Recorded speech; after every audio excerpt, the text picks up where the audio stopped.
In the original heart of Seattle, more than 200 artists are moving in. For Friday, Saturday, and Sunday, they're taking over Pioneer Square. Little Dragon is performing. It's super cool. I was just walking from a work meeting and Little Dragon is one of my favorite bands. They're amazing. At the Upstream Music Fest, world-renowned artists mix in with up-and-comers. I go by Heza Feza. Vocalist Heza Cools McKee Heza Feza. just put the finishing touches on her own music video.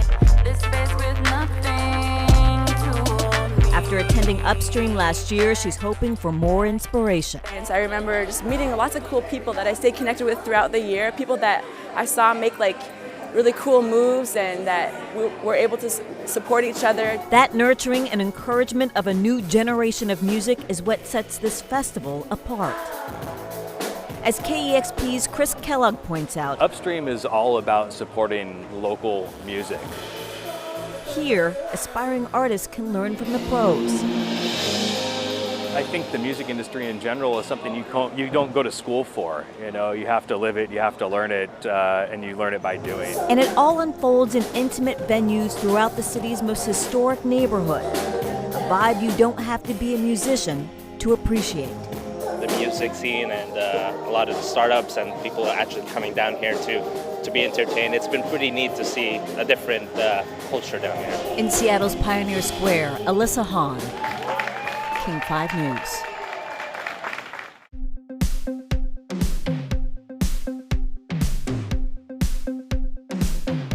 How do you know if that person is the one for you? How did she know? How did he know? Maybe it's this.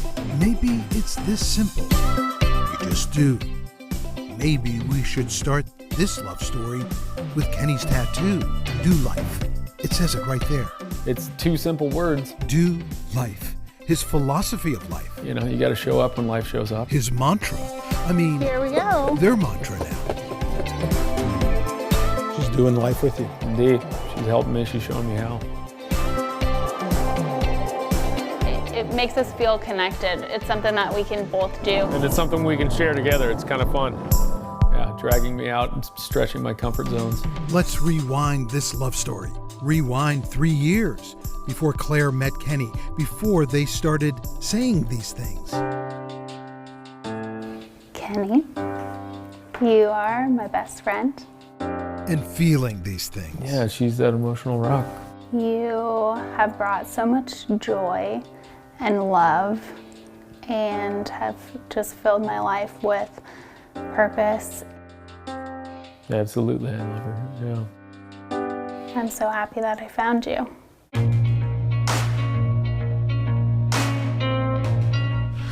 Yeah, it was February 11th of 2004. I hit a jump going too fast and overshot the landing of a tabletop jump in the terrain park. Fell about 40 feet onto my head, broke my neck, my back, and my femur all at once. And yeah, ended up a C3-4 quad, so all I can do is shrug. I drive my chair with my head when I touch the sensors. And, yeah, yep.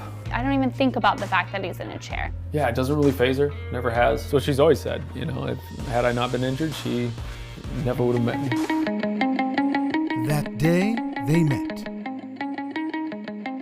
One of those, you know, love at first thought kind of things. Love at first thought. Love at first sight, if you believe in these things. Claire believes. When I walked through the doors for the interview. By interview, she means the interview for the job as Kenny's caregiver.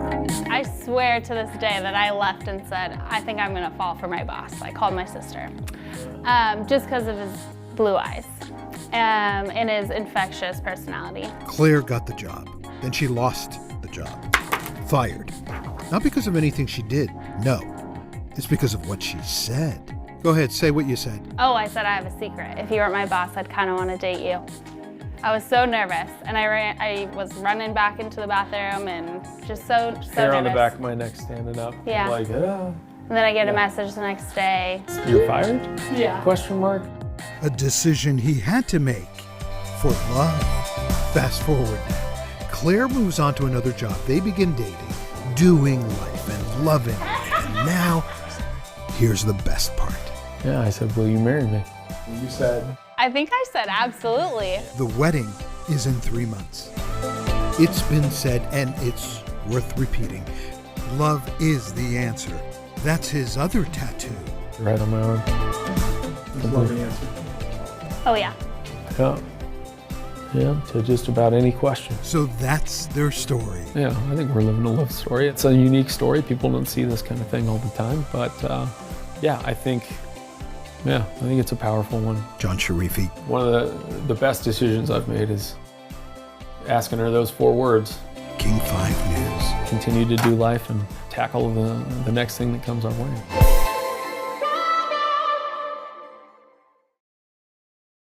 Ladies and gentlemen, lend me your ears.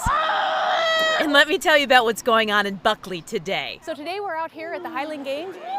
And the name of that game is Strength. A lot of yelling, spinning around. And it's fantastic. Strength of body. Oh, almost. Strength of lungs.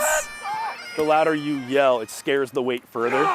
There it is, Dad. 56, 8 1/2. But most importantly, Is that pretty good? It's pretty good. strength in numbers. Today is our 5th annual Mow Throw. It's a Scottish Highland game for charity. It benefits the Movember Foundation. These men and women in kilts are raising money and awareness for men's health. Even though we're out here being physical, being loud, there's also that other side that kind of silently speaking for. It's the mental health side, it's the suicides, it's all the cancers that men deal with. Castamilla, affectionately called Tea Kettle, I know. started the Mow Throw 5 years ago as a way for Northwest Highland athletes to use their strength to help those battling the truly tough stuff in life. Some people have had it hit close to home, and especially with some of our masters athlete, as soon as I mentioned the testicular cancer, they were like, we're in. Each athlete has their own reason for competing today, like Charity Snellgrove. Yeah, but you've got a good story. Yeah, that's true. That's true. Her husband Michael can start that story. Her dad got sick and she donated a kidney to her father. She started, they told her she had to get in shape. So she started lifting. And so I would come to the games all the time and I would always kind of see everybody throwing. And I thought, oh, you know what? Maybe that's a good way as an adult to go and compete. Because of her dedication to her father's health, she gained new strength in body. But it was her strength of character. Oh, dang it. That's given much more. All right, thank you. He is doing really well today and able to work and just continue thriving. Yeah, gave him the gift of 25 years of life. Pretty cool. I like my wife. She's good people. It's just fulfilling. You can kind of look back and see the generosity and the kindness through all these athletes, and it makes it all worth it. Hard proof that true strength can go further than any log or hammer or rock can fly. You're not supposed to kill the competition. In Buckley, Vanessa Mishanya, King 5 News.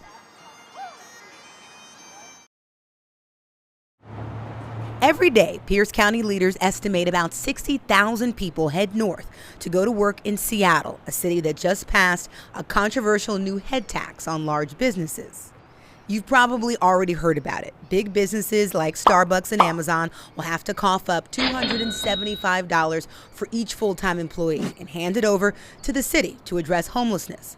I think it's fair to say that Pierce County saw this as an invitation. So today, leaders from almost every city in the county made their pitch.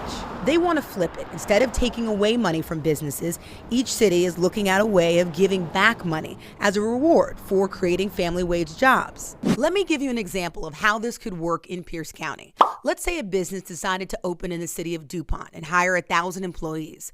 And let's say those employees were making at least $65,000 a year.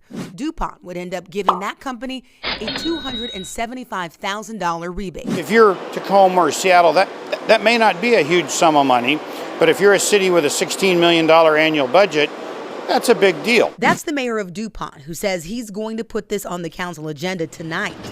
The questions that still remain: how will Pierce County welcome economic growth and maintain housing affordability? And will incentives like this be enough to keep people in the county? In Tacoma, Jenna Hanchard, King 5 News.